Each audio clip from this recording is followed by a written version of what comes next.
এমন একটা কঠিন মুসিবত আসছে, আরে বলে দিয়ে যায় শুনে রেখে দে, তোদেরকে নাগরিক থেকে কৃত দাস দাসী বানাবা এই চক্রান্ত ভারতের প্রধানমন্ত্রী করতে লেগেছে। তোদেরকে বন্দি করে নিয়ে ক্যাম্পে নিয়ে যাবে, ডিটেনশন ক্যাম্প। ওই ক্যাম্প মানে জেলখানা, যেখানে তোদেরকে কয়েদি করে রাখবে। ফ্রিতে তো বসে বসে খাওয়াবে না।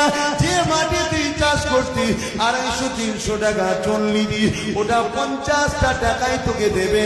200 টাকা চালিন বাস্তা লুটে নেবে, তোকে খাটাবে, তোকে গোলাম বানাবে, তোকে কৃতদাস বানাবে। কার উপরে তুই ভরসা করবি? দিদির উপরে ভরসা করলেও ঠকবি, বিজেপি কংগ্রেসের উপরে ভরসা করলেও ঠকবি, এমন করে সিপিএমের উপরে ভরসা করলেও ঠকবি। তাই আমি আব্বাস সিদ্দিকী জানিয়ে দিলাম, নিজের বাঁচার জন্য নিজেকে ভাবাবো, নিজের মা বোনের বাঁচার জন্য নিজেকে বাঁচো, নিজেকে ভাবো, নিজেকে ভাবো। পৃথিবীর জমিনে যারা কখনো গরিবদেরকে বাঁচতে দেয়, পৃথিবীর জমিনে শক্তিশালী এরা কখনো কমজোরকে বাঁচতে দেয়নি।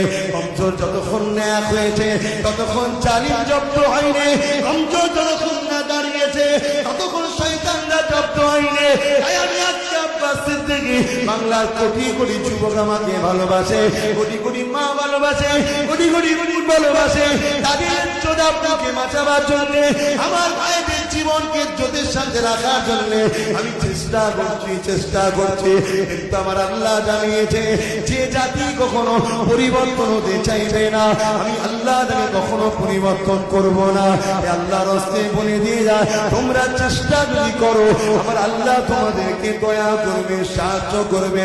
তোমাদেরকে আল্লাহ অবশ্যই জালিমদের হাত থেকে বাঁচিয়ে সুন্দর একটা শান্তির ভারত দিয়ে দেবে।